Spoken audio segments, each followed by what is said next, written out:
Yes, let them take it. Let's break down that 6.1 billion for our viewers. According to the CS today, she said that the ministry acquired 3.5 billion for payment of salary arrears from the 2017, and to be paid in installments of 5, each for a year, financial year.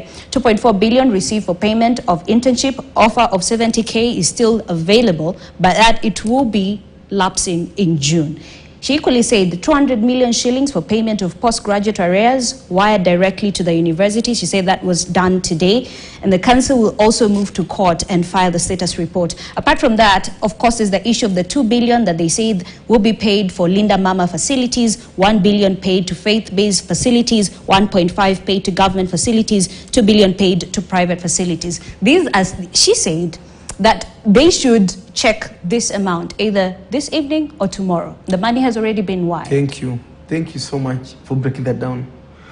Because you can clearly see the treachery. Because when you tell Kenyans to give them 6.1 billion, people think that we are being selfish. But you look, we never went to strike for Linda Mama. We never went to strike for private hospitals, the NHIF. So to lump that and make us look selfish just show the treachery. But more importantly, I'm willing and commit myself that as a union, we are willing to step on back on the internship issue and suggest to them a very easy solution. Which is? You have 3 options. 1, post them in batches because they graduated differently. Take the amount you can afford. If they're 500 who have been around for 1 year, take them first. Then take the next batch in the next financial year. 1. 2, post all of them and pay them later in July when you have the money. 3, you can choose as a ministry to decide whether you will pay them in a staggered manner. So you can post all of them and wait later, or you can post some of them with what you have. But in fact, the third one is that we are ready to wait till July, because initially when we went to strike, we are going to strike. They told us that they are ready to post them, but in July. So we went on a demo to push them to post immediately. We have said that then we are sorry, you didn't have the money. Then we are ready to wait till July. Just commit that come July, you'll be posting them. So there are 3 options we have considered. But somebody tells that no, won't pay, can't pay. And then somebody comes and says that interns are students doing practicals. That's the most denigrating and demeaning what I've ever had. Do you know that even in history of genocides and all that, the first thing you do when you want to exterminate a generation is you degrade them and call them animals. So for them to start underpaying the interns, they have to denigrate them and call them students. And I want to challenge Governor Waguru right now that they know very well that interns consist of the 30% of healthcare workers in this country. For the last almost 8 years, governors have only employed 1,000 doctors. So interns are the ones plugging that acute shortage. Right now, you go to the hospitals, you have the interns and the consultants.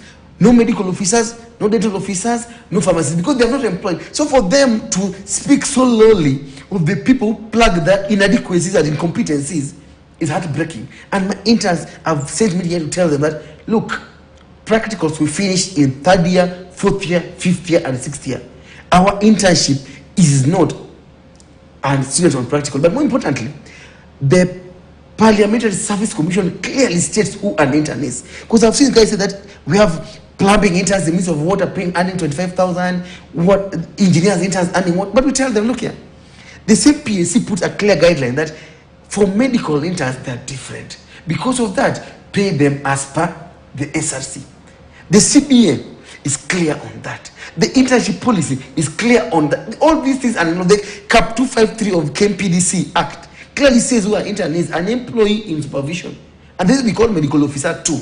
After 1 year, you become medical officer 1. So for them to act like they don't know this, it is selective amnesty. And that's why as KMPD, we are finding it hard engaging, because we come in trust and honesty. At that time, side comes with treachery and lies. And there can't be a meeting of minds. We are like in heaven and on earth and in the skies, because people want to trade in lies and treachery.